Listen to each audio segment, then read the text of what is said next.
Destin de l'homme dans le monde actuel, pour comprendre notre temps, de Nicolas Berdyaev.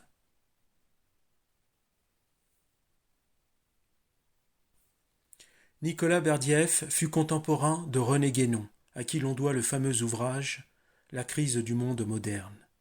Ici.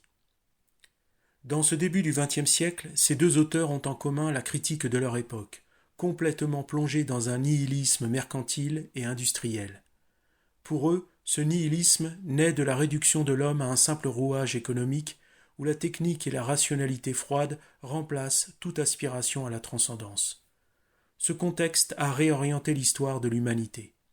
Et pour Nicolas Berdyaev, comme pour René Guénon, la chose ne leur a pas échappé. Ainsi, l'homme, écrit Nicolas Berdyaev, est toujours écrasé par l'histoire, qui décide de son destin et peut-être même de sa finalité. Le sens de l'histoire se divise donc désormais en deux pans, l'un matérialiste et l'autre christique.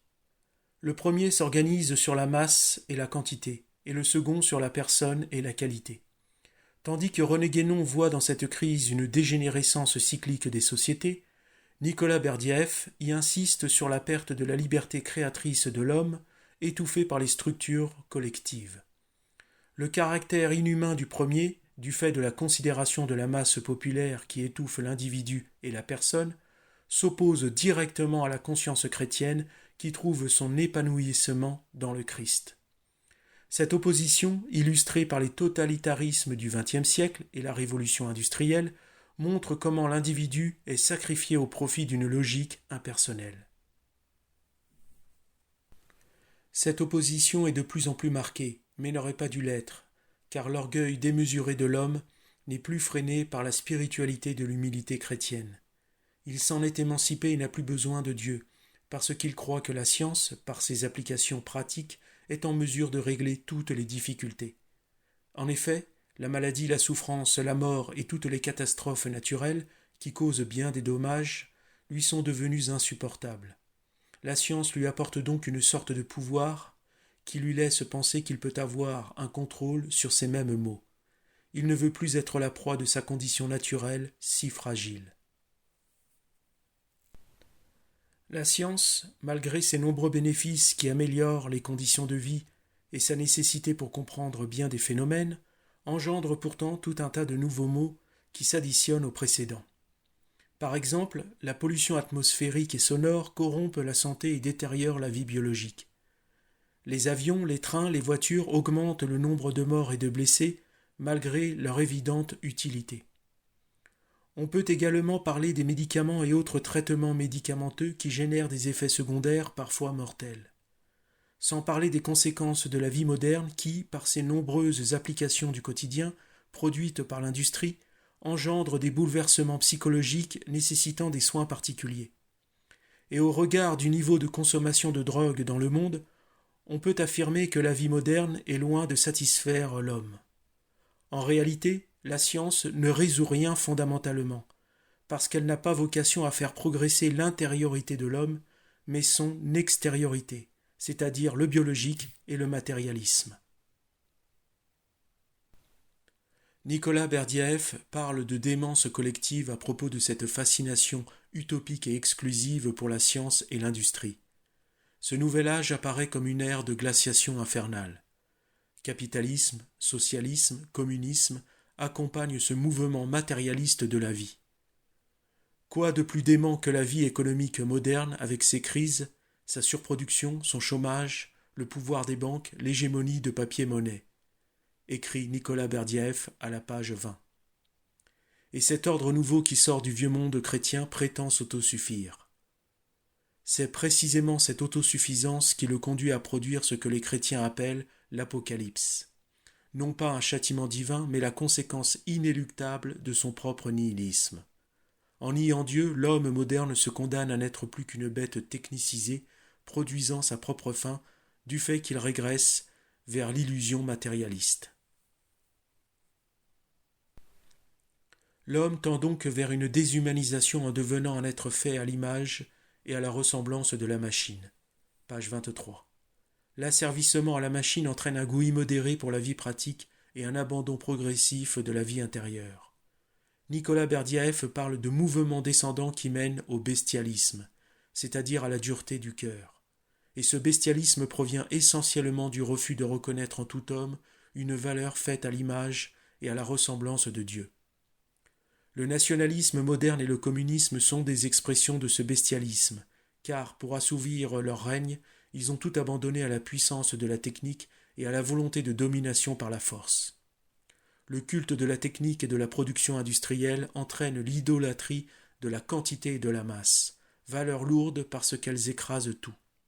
Cela a réveillé les vieux instincts, ceux de la survie par tous les moyens de l'espèce ou de la classe.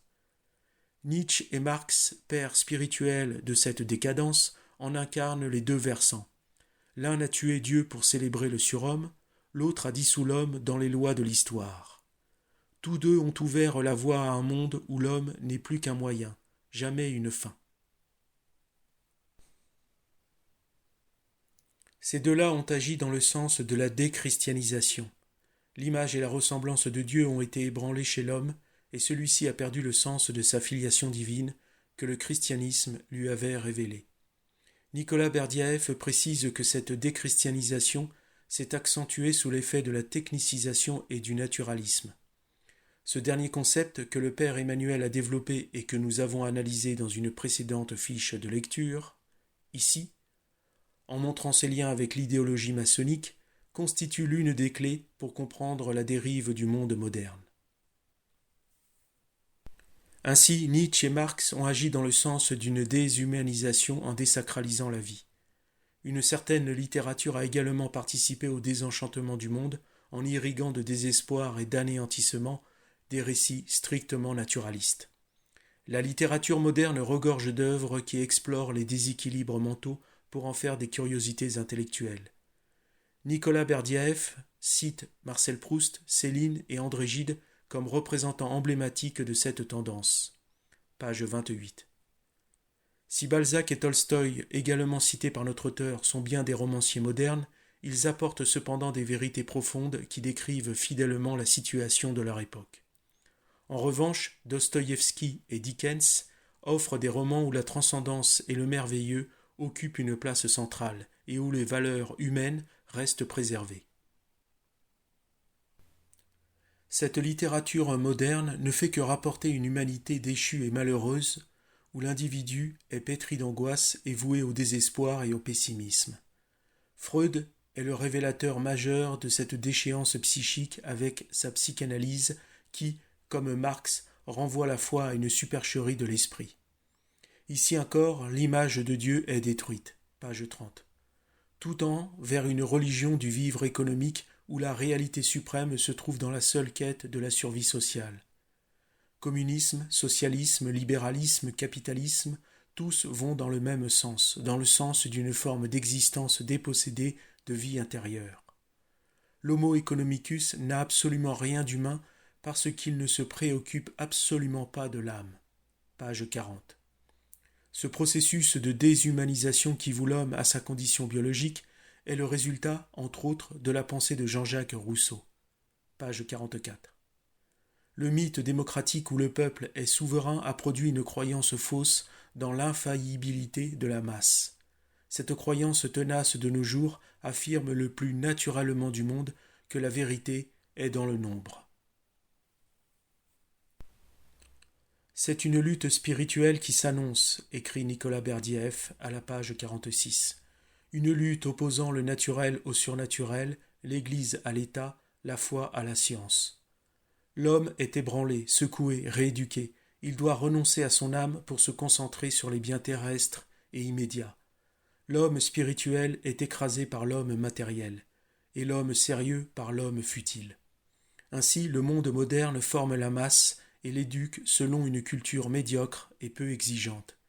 Cette culture de la masse, c'est la culture de la frime et de la triche. Elle écrase la culture dite aristocratique, celle de l'excellence. Page 50. L'ouvrage de Marie-Josée de Bravoura, ici, que nous commenterons prochainement, met excellemment en relief cette déconstruction culturelle. Celle-ci affecte l'équilibre mental des individus, les plongeant dans une sorte de cavernisation psychique où la lumière de la vérité est réduite à un flambeau. Ce qui donne, selon les propres mots de Nicolas Berdyaev, un bestialisme de masse, et qui mène, selon Stefan Zweig, à l'uniformisation du monde. Ici. Nicolas Berdyaev dresse donc un diagnostic sans concession du monde moderne. Technicisation, industrialisation, déshumanisation, bestialisme, massification et déculturation. L'homme contemporain, asservi à la machine, a perdu le sens de sa filiation divine. Les idéologies totalitaires, qu'il s'agisse du national-socialisme, du communisme ou du capitalisme spéculatif, convergent dans leur volonté de détruire l'universalisme chrétien. Page 57. Cette descente vers l'abîme annonce l'ère de l'Antéchrist et la venue d'un nouveau monde babylonien. Face à cet apocalypse, Berdyaev n'offre qu'une seule issue, le réenchantement du monde par le christianisme. Seule une renaissance chrétienne peut restaurer l'image de Dieu dans l'homme, réconcilier les principes aristocratiques de qualité pour refonder une société véritablement humaine. C'est dans le Christ que l'homme doit s'accomplir, et toute tentative de régénération culturelle ou politique qui ne s'enracine pas dans cette révolution spirituelle est vouée à l'échec. Le destin de l'homme dans le monde actuel se joue dans ce choix radical.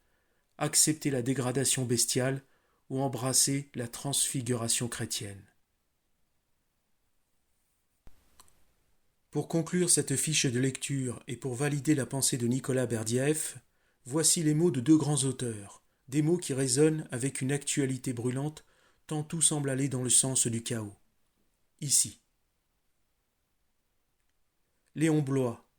Le monde moderne a perdu la pure notion du vrai, il ne lui reste plus que la notion de l'utile. Alexandre Solzhenitsyn. Vous les Européens êtes dans une éclipse de l'intelligence, vous êtes malades, vous avez la maladie du vide, toutes vos élites ont perdu le sens des valeurs supérieures.